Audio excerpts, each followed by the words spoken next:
Ladies and gentlemen, may I introduce the heavyweight champion of the world, indeed of planet Earth, Muhammad Ali.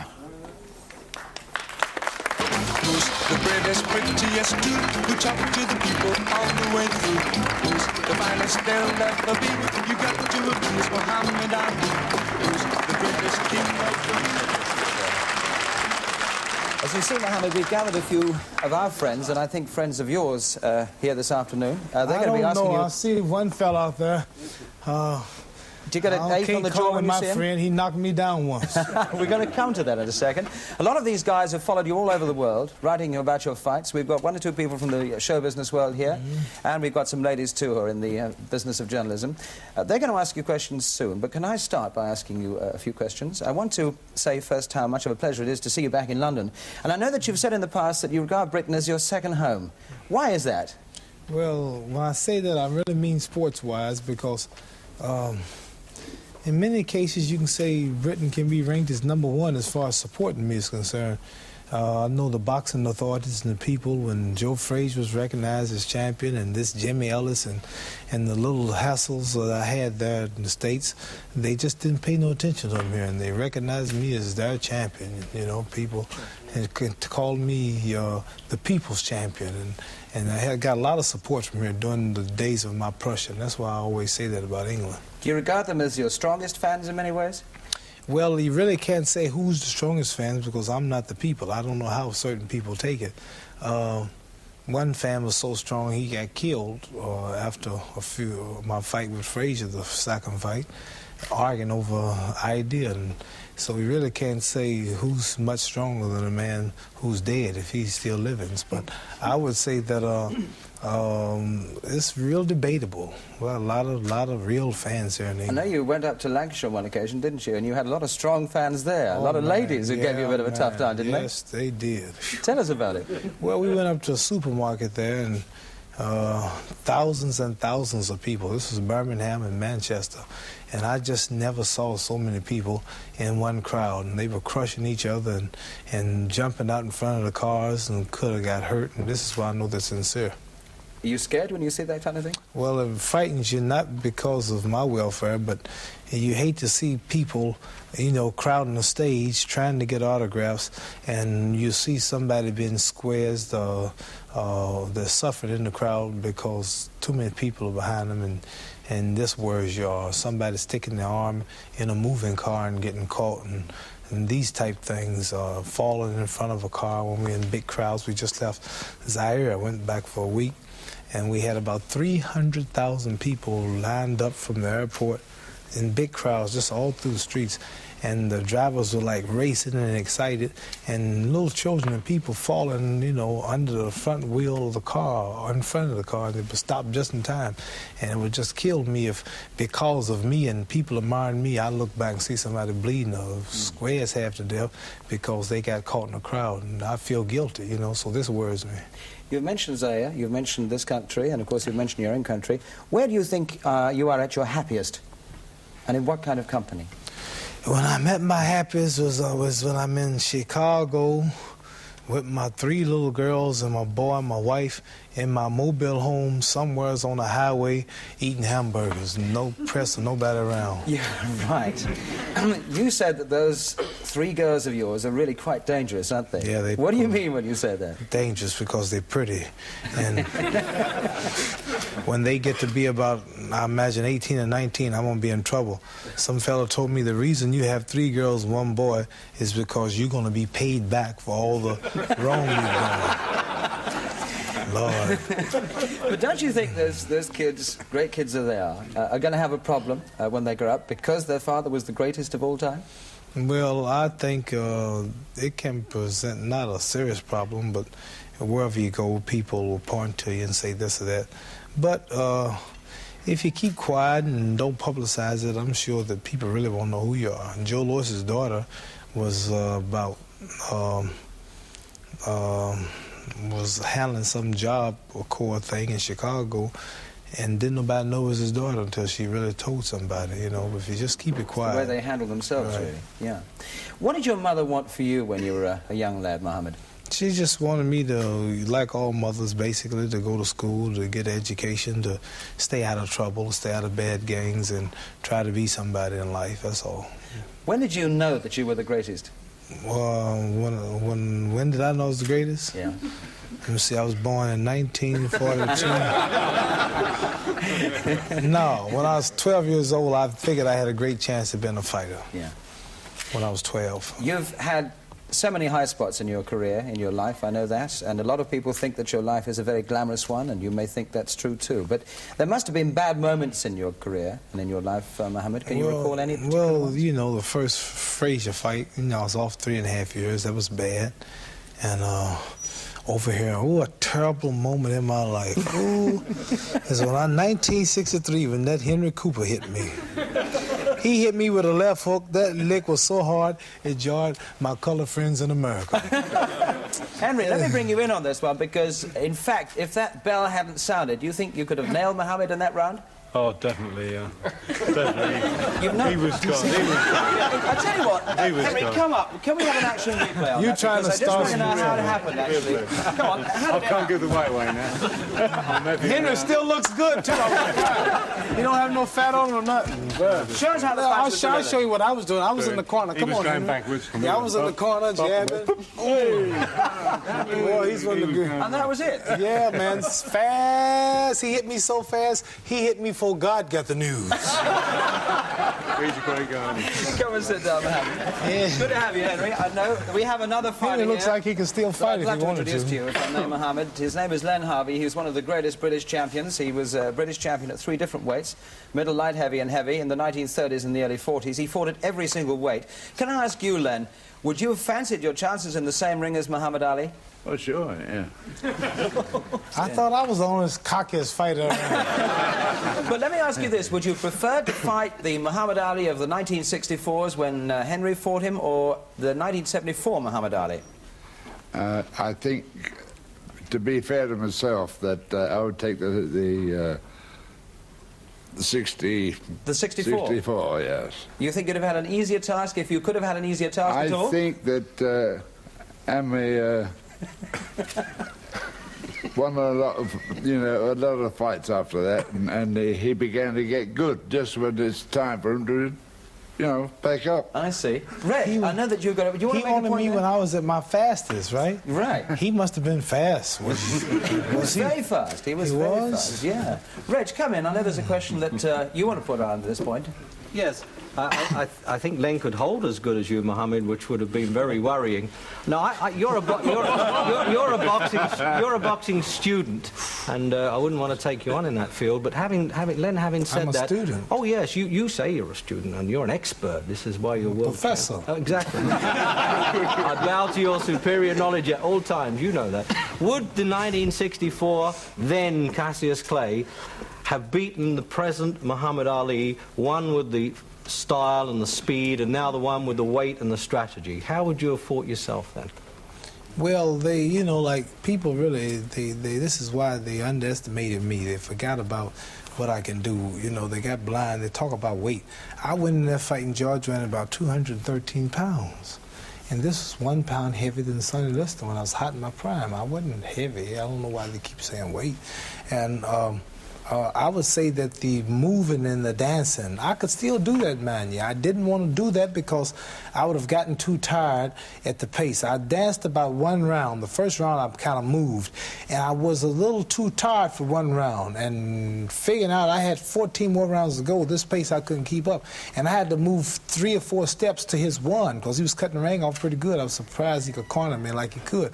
So if I'd kept that pace up and dancing for 7 or 8 rounds, I would have had to resort to ropes from actual exhaustion and tiredness, and then probably he would have got one through.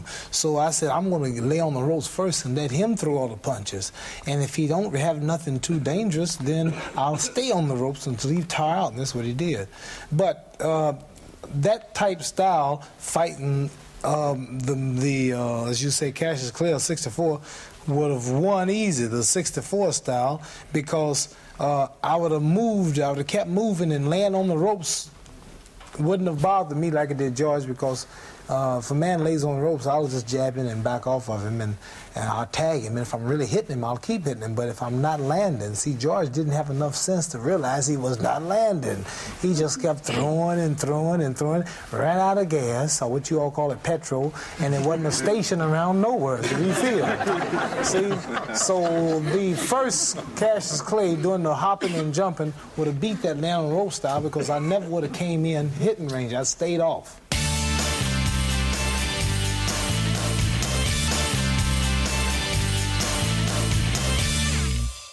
When did you decide upon those tactics? Before the fight, Muhammad? No, sir, it's like, you know, I'm sure Henry will tell you, any fighter that knows what's happening, you really can't plan a fight when you're meeting a man you've never met before, right? You just have to get your tools ready. Here's a car stops on the highway. They call the AAA or whatever and say, my car's broke down. What it is, the lady, she don't know it's broke. Well, the man comes with all the tools, and he come equipped to handle whatever the problem is. An astronaut goes into space, and he pretends that something happens to the ship before he take off. He gets out and he works on it. He's not looking for something to happen, but it might happen. So I didn't know. I just had everything ready. Now, after the first round, being here with a top professional, a man so great, had so many knockouts, never been defeated, never been even scratched, I didn't know really how good he was. So I had to come in, actually a little nervous, and with everything ready. After one round of dancing, I found out that this would tire me out. So I would have to resort to ropes. I figured that out after the first round. So I said, I'm going to go to these ropes, and I'm going to let this man throw everything he can. Let him tire himself out. He might look like he's winning, and if he don't hurt me, I'm going to stay here. But if he should be as great as they say he is, if he hits as hard as they say he hit, when he hits you and breaks your arm, he knocked out Joe Frazier, I couldn't do it, knocked out Ken Norton. He was a big, bad giant before the fight, you remember. Now, you remember that, don't you? Yeah, I do. How bad he was? They don't say that now, but you remember he was a real bad cat the other day, right? Don't forget that. Now, after I found out he didn't have it, I stayed there. But if he had had what I thought he had or what they said he had, I'd have kept running, hoping I wouldn't get tired. Ken, you want to come back, I think, on that, don't you? Just a point, Mohammed. When we spoke about 4 hours after the fight in the bungalow in Sully, you said that you'd suspected before the fight that the man didn't like being hurt. Now, I know no one likes being hurt, but this had registered with you. He don't like even being hit. I mean, see, you must realize this. Here's what I told the press. I told you all everything just about what happened. I said, the man is a little too slow. The man is, though he has no class. The man throws a whole lot of wild punches when he's not tired. And once he's tired, he's going to be falling all over everybody, like I told you. I told you that the man is never really being hit hard. And after he hears the man say, round 4, round 5. He's only heard the man say round 3 in the last 5 or 6 years at the most. Round 6, round 7, round 8. He said, what's happening? You understand? Then to have a man, I told you, constantly hitting him, I was telling you, and he constantly feel that. This is going to frustrate him. You understand? And to have a man that he can't knock out real quick. I said, this man has never been experienced. Joe Frazier was a little fat that night, got hit with some freak punch, and he never had a chance to show what he could do, and Foreman didn't have a chance to really show us what he could do. Norton got hit too quick to really see what he could do after he got tired and winded. Joe King Roman, and that's all he had was Frazier, Norton and Roman, and all of a sudden, he's one of the greatest of all times. I said, you all are wrong. This man is nothing. I'm the greatest of all times. Are you crazy? This will be no match. The kid's a kid. Wasn't I right? Mohammed, I know that Reg has got a point to make about the way that you fought that fight and the kind of problems that referees might have with the way tactics you adopted there. Yeah, there are some European referees, Mohammed, who say you're wrestling and hanging on a bit too much, or razzling, as you say with the States. Would you be worried with a European referee at the threat of disqualification if you were holding on too much? Yes, I'd be worried, but what I do see is that, like a man like Joe Frazier, George Foreman, when they come at me with all that force and they miss, they fall in my chest. And then I rest my hand on them to hold them there so they won't do nothing in close. Right. Now, and I kind of hold him. I'm holding him. And he's trying to get loose. And that's tiring him, you understand? After 6 or 7 rounds, you're tired, right, Henry? That tires you out when the man is holding you trying to fight against him. I know. I wish this fellow was still fighting. I don't like what he said. You didn't hold on to Cooper at all. You didn't have a Mohammed- chance to hold on to him. No, Oh, I he took a couldn't. second He fight. did? Hey, Oh, you the didn't tell second us fight. He was like gaining I advice tell you with him in something, the you second all fight. He'd can't been well schooled in the feel, you first can one. see the holding, but you can't really feel how how strong. I'm holding him, see? And I really be holding him.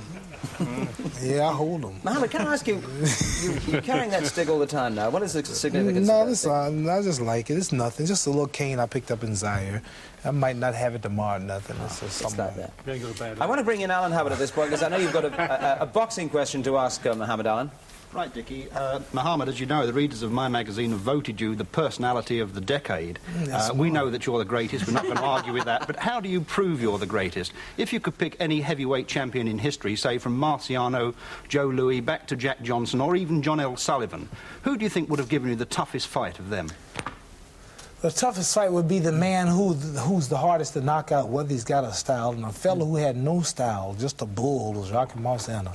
He would be the most trouble, I think. Rocky Marciano. I would have probably knocked out Joe Louis or some of those fellas because they were boxers. They took the time, and you could take your time and pick your shots. Marciano just kept coming. He hurt your arms. He could take everything. But what I cannot prove who or how I would have beat them. But what I can do to prove I'm the greatest of all time, and I'm trying to get it promoted and honest to everything, I believe this is no gimmick. I want Joe Frazier and George Foreman in the same night. Now, you understand? Seriously, I want not 15 rounds apiece, because 15 rounds apiece means if it goes the distance of both of them, it means 30 rounds of battle. 30 rounds might be a little too much.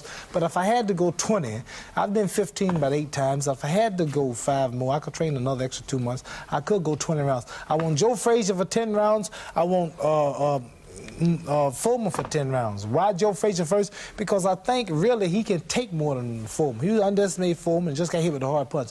But basically, he can take more than Foreman, Joe Frazier. He's always getting hit. He keeps coming. This man Foreman's like myself. We're not used to taking a lot of punishment. I probably couldn't take the beating that I put on individuals. I wouldn't take it myself. I would retire if I had to get hit in my pretty face all that long. You understand?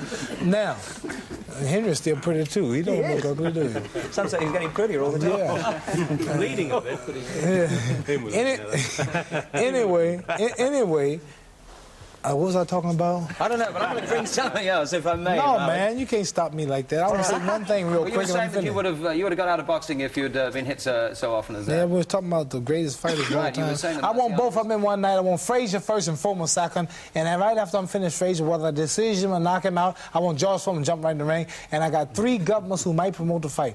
A place called Estonia, Russia, contacted us, Iran, and China. If I have to take him to the communist country, I want both of them in one night because they still got excuses. George Foreman's complaining. Do you know the way I whooped that man? Would you believe that they want to still make excuses? The ropes were too loose. That's why. Have you ever heard anything like it? Like the ropes was hitting him, the count was too slow. The rope canvas was too soft. And ain't that something? We stayed in the corner. And if there was a lot of dancing and moving and he couldn't catch me, you could say maybe the canvas was too soft. He made him slow. But we stood still the whole fight, so the canvas couldn't bother him. And as hard as his head hit that floor, he should be glad the canvas was soft. You said that you're the prettiest, and you've been saying it for a long time, and I don't think anyone disputes that. It's very important you being pretty, isn't it, Mohammed? I know Rachel's got a point that she wants to ask you on this point. Let's get it straight now. I'm not pretty, I'm handsome. But, don't say I'm pretty now. Men don't call themselves pretty. Well, I think you're pretty and handsome, and I don't know what's happening after the show, but... I'm married, ma'am. Yeah, so am I, so that's 2 of Yeah. us. But do you think that... would you have been so great if you hadn't have been so pretty? This is really something. This is going too far. You're so pretty. Well, you said it yourself. No, I just say that to make people mad. They come to see me get beat up, but I don't really think I'm pretty. I know I'm pretty. No. But the question is, would you have been so successful if you hadn't been so handsome? I don't know. I think if I looked like Joe Frazier, I wouldn't care and just keep walking into punches like he did. See, Joe Frazier, he's so ugly, his face should be donated to the Bureau of Wildlife.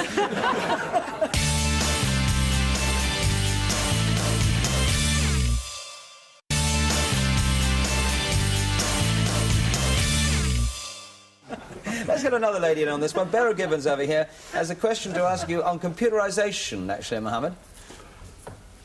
Go on, Beryl. Mohammed, you was computerised about 3 or 4 years ago, and you came about number 6. Do you think it was fair they computerised you? 6 what? 6 in line. In line on the computer. The computerisation said you were 6 of one line of what? All-time great heavyweights. And do you think it was fair that they computerised I you don't while you was care. acting? I don't care. How do you I think... didn't know that until you told me. I don't pay no attention to what they say about me.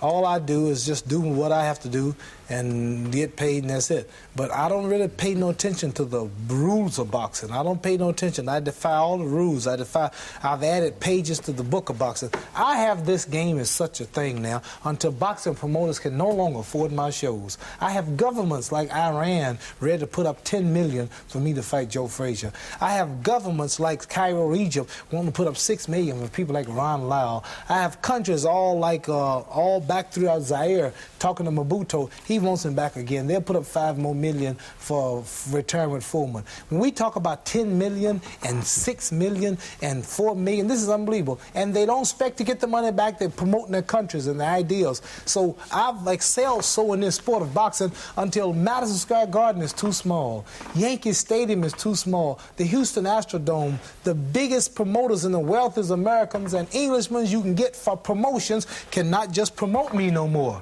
You understand? So I've not only added pages to boxing, but added new sections to the boxing book. May I interrupt you there, because I know there are a lot of questions to be asked. Can I just bring Colin Hart, who's a sporting journalist, to ask all of us who've covered your fights in America know very well the effect that you have on the black people of America, and they travel from coast to coast to see you.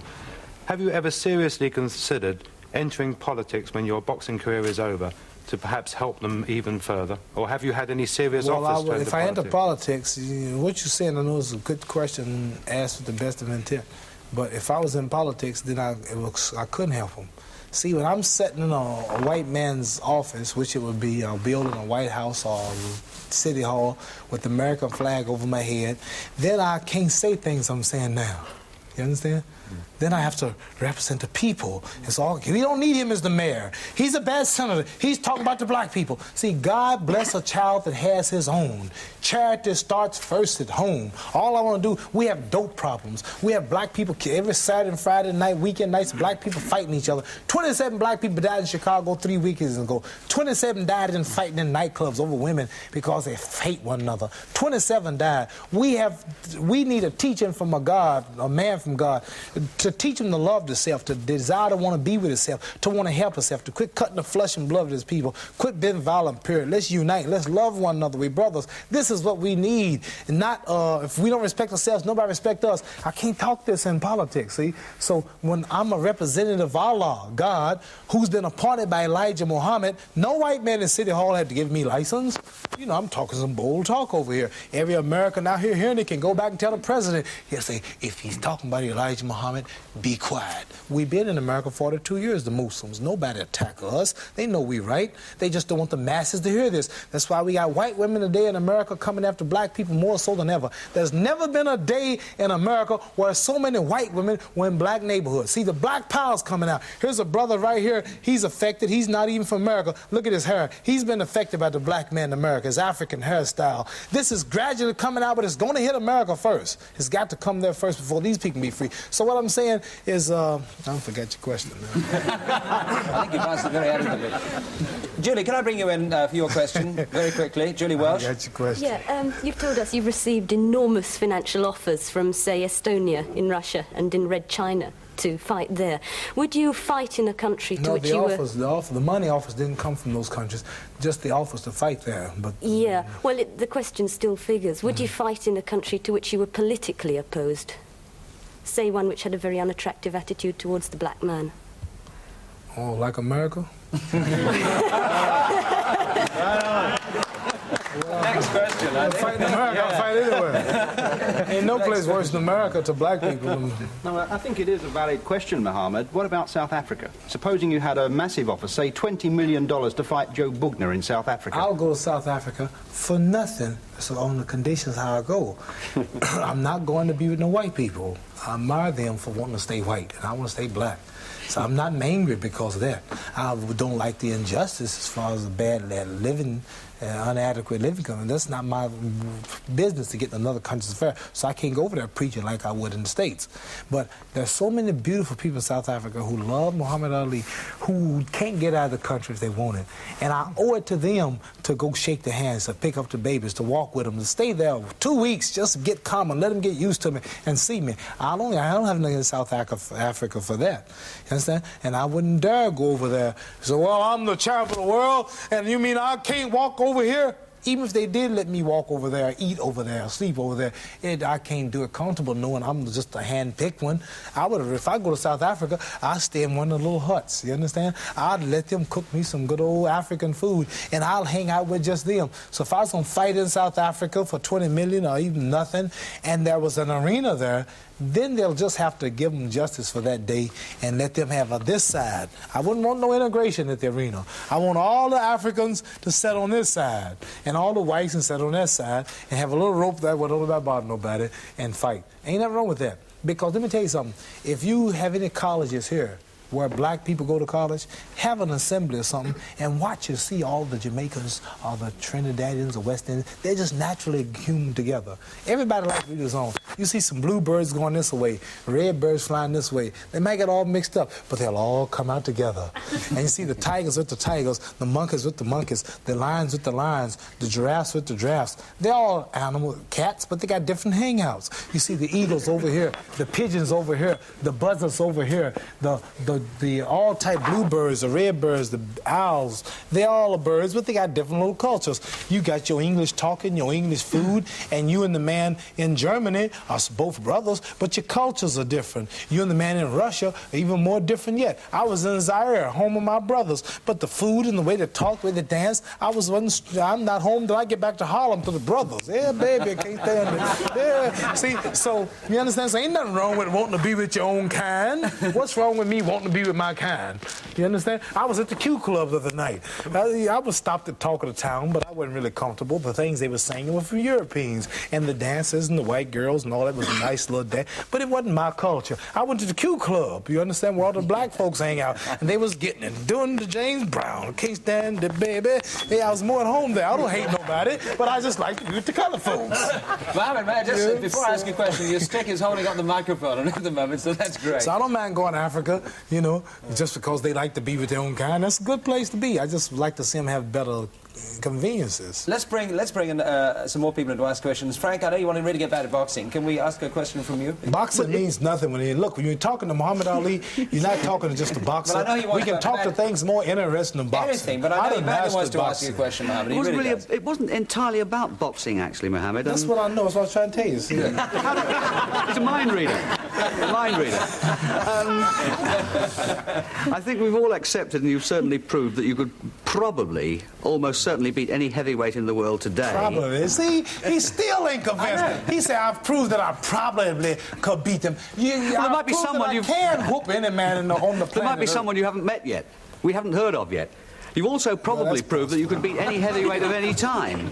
But has it ever occurred to you, and if it hasn't, could you think about it? How do you think it might go in a boxing ring with boxing gloves against a different type of opponent, say an all-in wrestler or a karate man? Had you thought about it? I have an offer.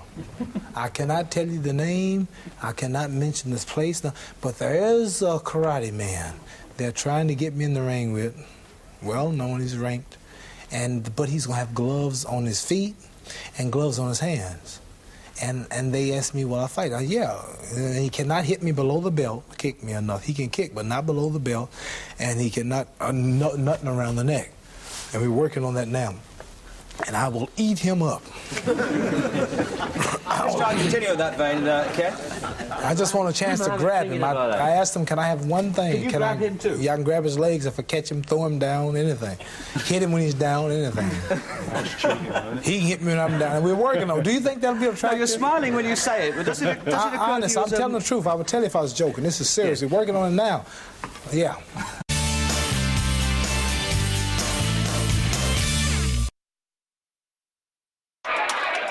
I'm young, I'm handsome, I'm fast, I'm pretty, and can't possibly be beat.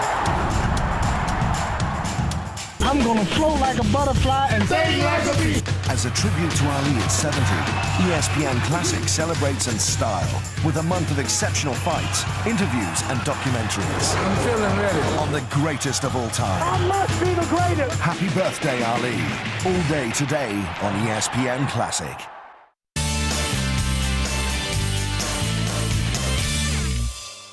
He had a question. Muhammad, then you talking had a about question. fighting the karate man and not being afraid of anybody in a ring. Oh. But what things in life have you ever been afraid of? I know you don't like flying. Being of the Muslim Islamic faith, I'm afraid of one thing. We all, only a true Muslim only fears Allah. Allah is the Arab name for God. We don't fear nothing but Allah.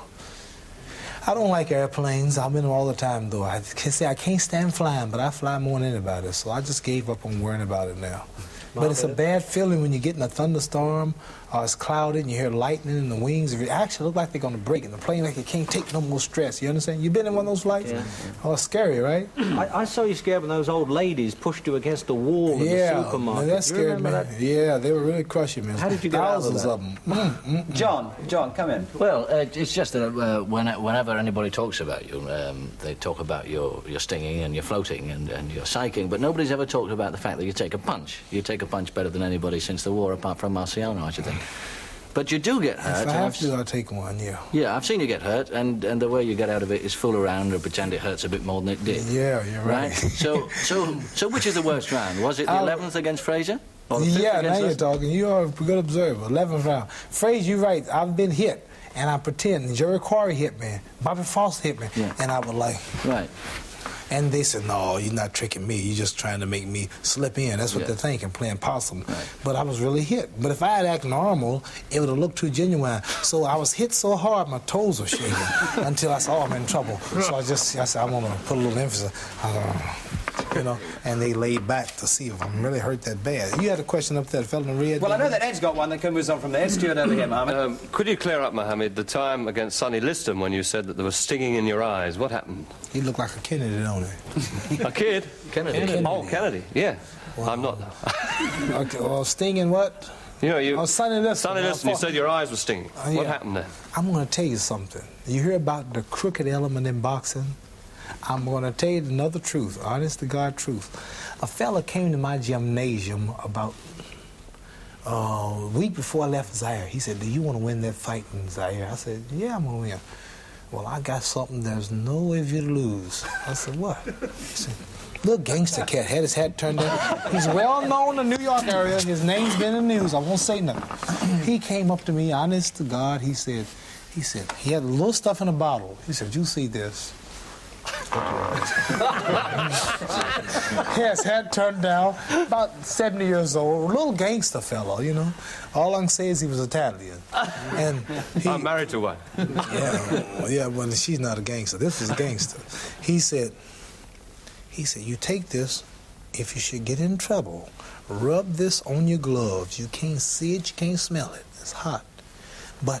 And then when you just jab him, as soon as you touch him, and the first bit of perspiration, and just the heat, it won't blind him or hurt him for good, but for a few minutes, this man will actually not be able to see. And you use this if you have to. I took it. I said, okay. I wasn't going to use it. Wasn't thinking about that. God would punish me even think about something like that. I win my fights honestly. I don't do that. Anyway, I still got the bottle. But the same fella was in Liston's corner the night that happened to me. And the same fellow is real tight with Jack Nylon, the Liston people. The same fellow. I can't say no names or nothing. You never guess who he is.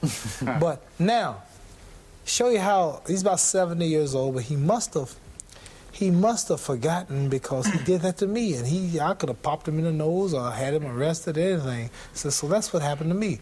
Because you remember in the Liston fight, for one round, I couldn't hardly see. I was holding my hand out. Were you at that fight, Reggie? Yeah. And I really couldn't see. I just cleared up for some reason. Okay. And that must be what they used on me, because it didn't happen to the 5th round after I got Liston in trouble. They put that same thing on me.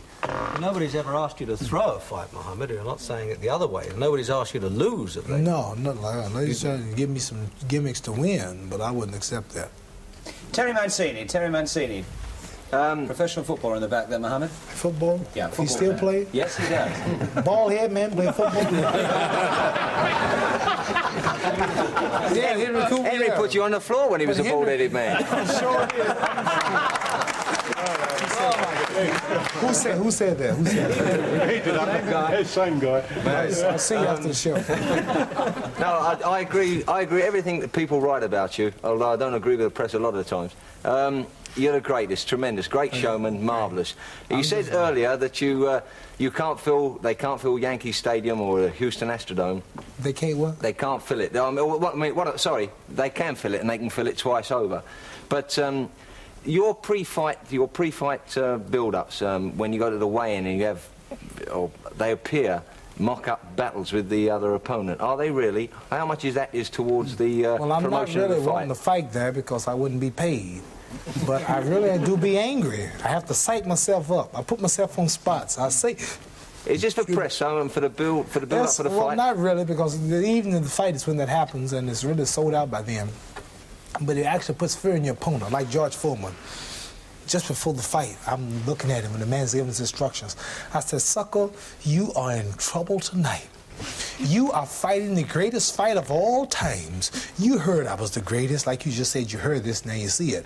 I said, you said I was the greatest, but you're gonna see. I'm fast, sucker. I'm gonna burn you up. You were fighting your idol. When you were a little kid, you were hearing about me, you know. And he wasn't even fighting. He didn't have his first fight till 1969. I'd been exiled 2 years after all I'd done. He just started fighting. So when I was fighting people like you in the 60s, he was just a little kid in junior high school. I said, you're meeting your master, your idol. He looked at me.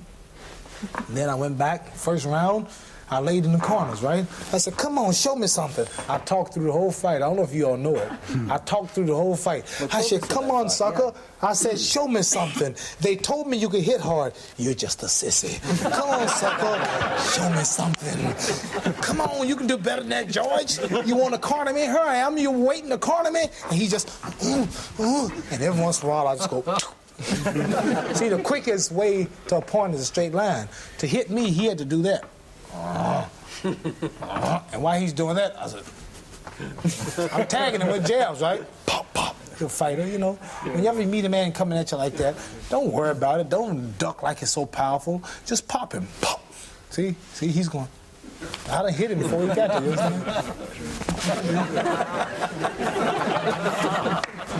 He's sticking one in.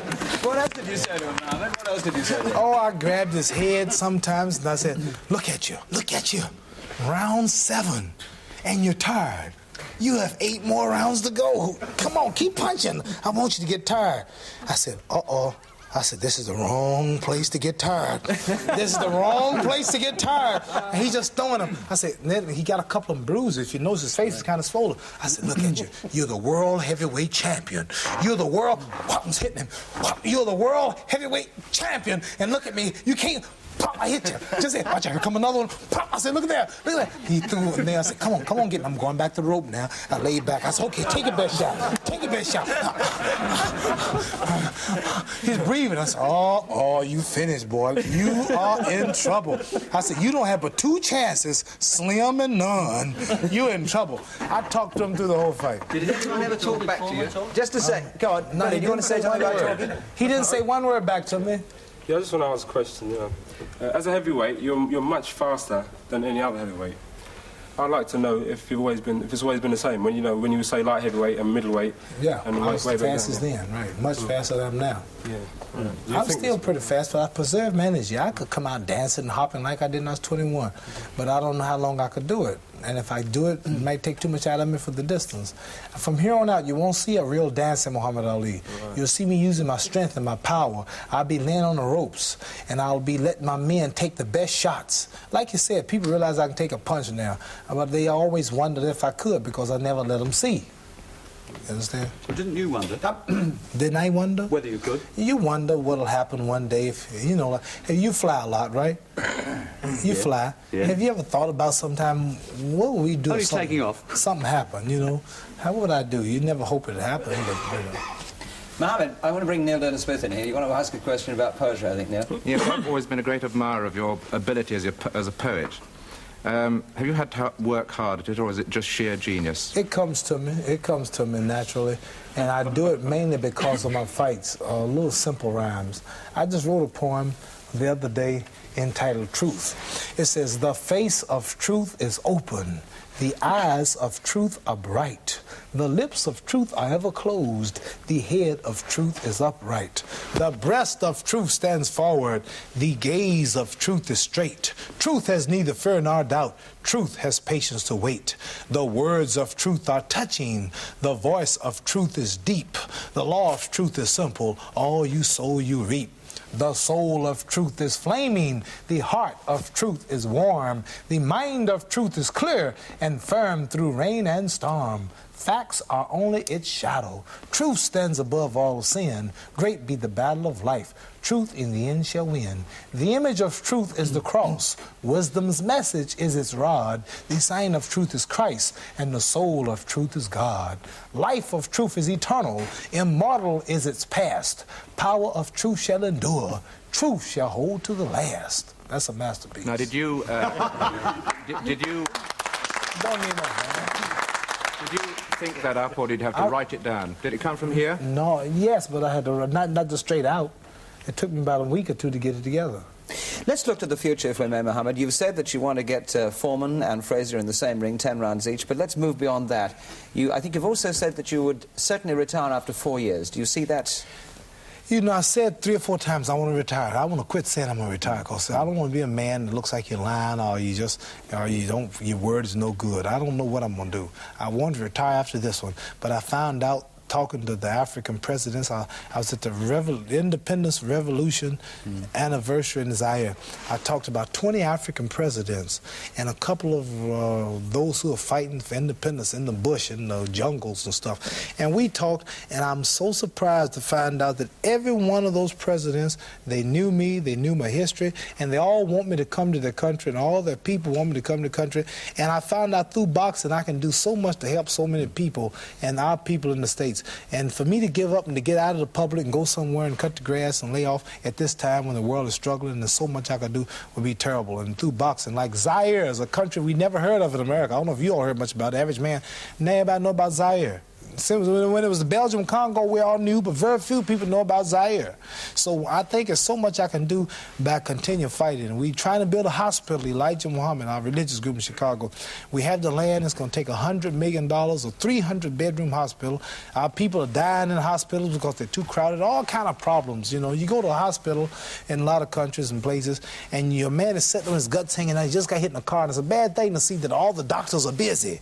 This man bleed to death, and guts are hanging out. And the doctors are busy working on another man got shot in the head, a case just as important. It's a bad thing, you know. So I want to do something to help humanity. And through boxing, I can do a lot. And I'm going to try to get one of these $10 million purses donated to something like the hospital. And I don't want 1 quarter.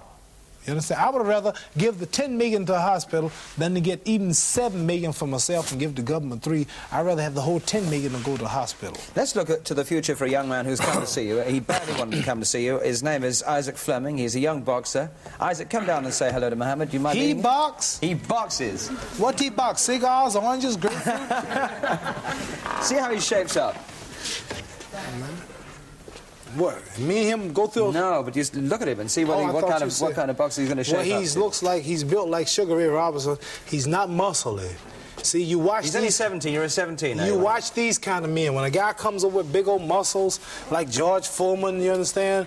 And that means he's tight, and he's like, but men like this are like real fast, you understand? Let me see your left jab. Jab. No, man. Ball your fist up and throw a left jab. Jab it. No, man. No, he's not going to be no fighter the way he's punching now. He needs a whole lot of training. See? Come on, you're frightened? Don't be frightened, brother. Where you from? Jamaica. Jamaica. Hold your hands up. Then block my jab. How do you block this? Come on. Come on, show me something. You ain't nothing. Show me something. You tired already. Look at you, sucker. I'm hitting you already. You ain't got nothing. All the girls are watching. I'm beating you up. Come on. Yeah, he's pretty good. He's pretty good. Thank you very much indeed, Mr. Elvis. Yeah, my friend, you are not as dumb as you look.